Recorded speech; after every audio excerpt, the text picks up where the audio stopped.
Jaya Radha Madhava Punya Bihari.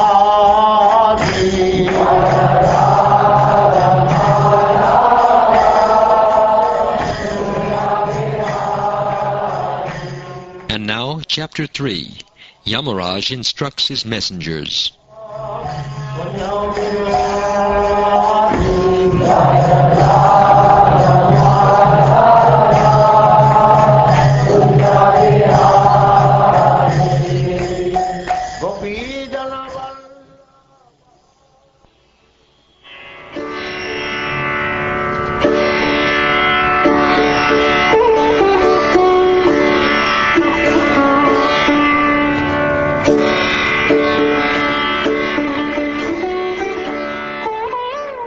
King Pariksit said, O my lord, O Shukdev Goswami, Yamaraj is the controller of all living entities in terms of their religious and irreligious activities, but his order had been foiled.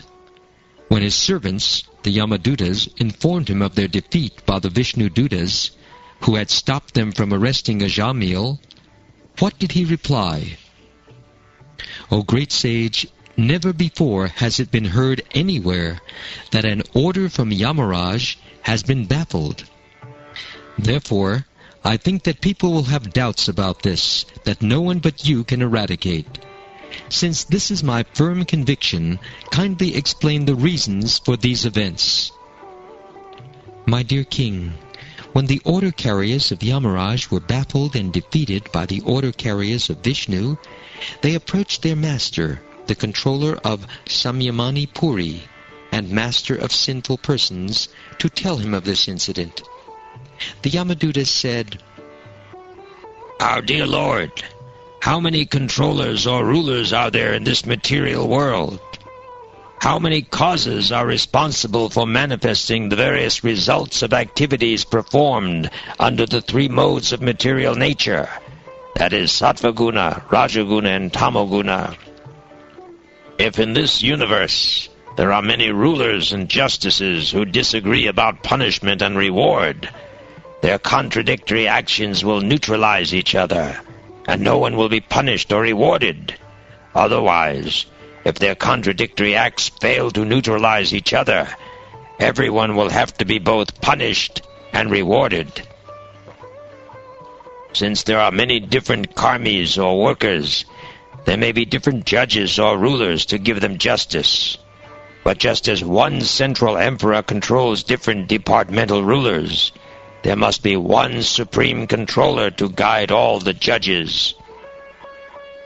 The supreme judge must be one, not many.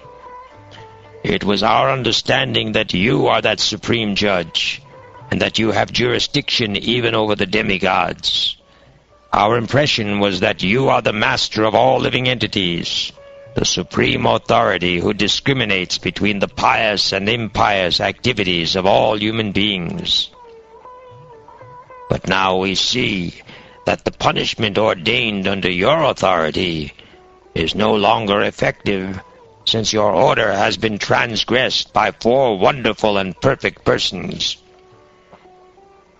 We were bringing the most sinful Ajamil toward the hellish planets following your order, when those beautiful persons from Siddhaloka forcibly cut the knots of the ropes with which we were arresting him. As soon as the sinful Ajamil uttered the name Narayan, these 4 beautiful men immediately arrived and reassured him, saying, "Do not fear, do not fear." We wish to know about them from your lordship. If you think we are able to understand them, kindly describe who they are.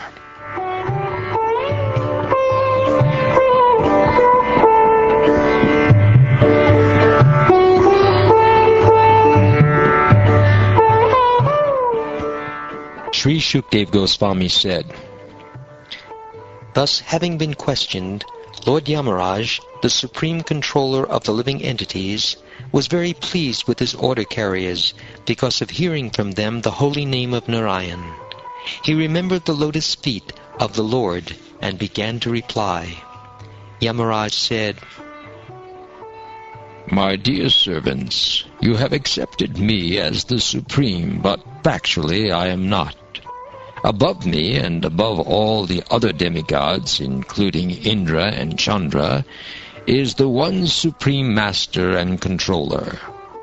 The partial manifestations of his personality are Brahma, Vishnu, and Shiva, who are in charge of the creation, maintenance, and annihilation of this universe. He is like the two threads that form the length and breadth of a woven cloth. The entire world is controlled by him, just as a bull is controlled by a rope in its nose. Just as a driver of a bullock cart ties ropes through the nostrils of his bulls to control them, the Supreme Personality of Godhead binds all men through the ropes of his words in the Vedas, which set forth the names and activities of the distinct orders of human society, that is, Brahmin, Kshatriya, Vaishya, and Shudra. In fear, the members of these orders all worship the Supreme Lord by offering him presentations according to their respective activities. I, Yamaraj, Indra, the king of heaven, Nritti, Varuna, Chandra, the moon god, Agni, Lord Shiva, Pavana, Lord Brahma, Surya, the sun god, Vishvasu, the 8 Vasus, the Sadyas, the Maruts, the Rudras, the Siddhas, and Marichi and the other great rishis engaged in maintaining the departmental affairs of the universe, as well as the best of the demigods headed by Brihaspati, and the great sages headed by Bhrigu, are all certainly freed from the influence of the two base material modes of nature, namely, passion and ignorance. Nevertheless, although we are in the mode of goodness, we cannot understand the activities of the Supreme Personality of Godhead. What then is to be said of others who, under illusion, merely speculate to know God? As the different limbs of the body cannot see the eyes, the living entities cannot see the Supreme Lord, who is situated as the Supersoul in everyone's heart. Not by the senses, by the mind, by the life air, by thoughts within the heart, or by the vibration of words, can the living entities ascertain the real situation of the Supreme Lord. The Supreme Personality of Godhead is self-sufficient and fully independent. He is the master of everyone and everything, including the illusory energy. He has his form, qualities, and features, and similarly his order carriers, the Vaishnavas, who are very beautiful, possess bodily features, transcendental qualities, and a transcendental nature almost like his. They always wander within this world with full independence. The order carriers of Lord Vishnu, who are worshipped even by the demigods, possess wonderful bodily features, exactly like those of Vishnu, and are very rarely seen. The Vishnu Dutas protect the devotees of the Lord from the hands of enemies, from envious persons, and even from my jurisdiction, as well as from natural disturbances. Real religious principles are enacted by the Supreme Personality of Godhead. Although fully situated in the mode of goodness, even the great rishis who occupy the topmost planets cannot ascertain the real religious principles, nor can the demigods or the leaders of Siddhaloka, to say nothing of the asuras, ordinary human beings, vidyadharas, and charanas.